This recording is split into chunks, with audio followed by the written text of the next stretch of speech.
Declan সুলিভানের পায়ের নিশানা, ফ্যানদের চোখে বিস্ময়।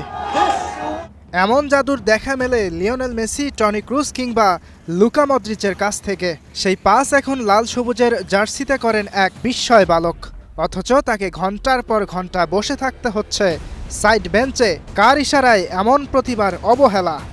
মিশু ভাই যা করতেছেন এটা কিন্তু ঠিক না। ফুটবল ফ্যানদের মনে তীব্র ক্ষোভ, সাথে গভীর ভয়। ডেকে এনে যদি করা হয় এমন অবহেলা, তাহলে প্রবাসী বাংলাদেশি যারা ছুটে আসে রক্তের টানে, তারা যদি আগ্রহ হারিয়ে ফেলে।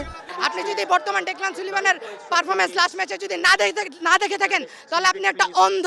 ওনাদের এই বিষয়টা মাথায় রাখা উচিত যে রোনাল্ড সুলিভান বা ডেকলান সুলিভানদের আনতে আমাদের কতটা পরিশ্রম হয়েছে, বা তাদের কনভিন্স করাটা আমাদের কতটা পরিশ্রম হয়েছে।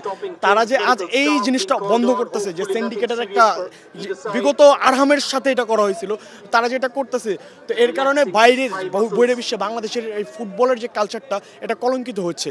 সাফ অনূর্ধ্ব-20 চ্যাম্পিয়নশিপের রানিং চ্যাম্পিয়ন বাংলাদেশ, আগেও 4 বার খেলেছে ফাইনাল। তবে এমন উন্মাদনা এর আগে কখনোই দেখা যায়নি বাংলার ফুটবলে।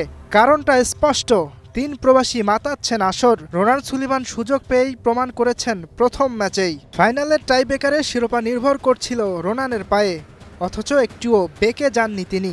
এমন মুহূর্তে পানেক্কা শট নেয়ার সাহস। কিছুদিন আগেই যা দেখিয়েছিলেন হামজা চৌধুরী, তবে কি রোনানি হবেন বাংলার পরবর্তী হামজা? লামিন ইয়ামাল যদি 16 বছরে ডেবিউট করতে পারে ন্যাশনাল টিমে, রোনান কেন পারবে না 18 বছরে? আর রোনান দেখলেন যদি জাতীয় টিমে চান্স পায়, সেক্ষেত্রে আমরা কাভানের আশাটাও দেখতে পারি।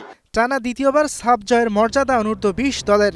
ভারতকে হারিয়ে শিরোপার আনন্দটা একটু বেশি বাংলার ফুটবল ফ্যানদের জন্য। ইয়াসির আরাফাত সবুজ, স্টার নিউজ, ঢাকা।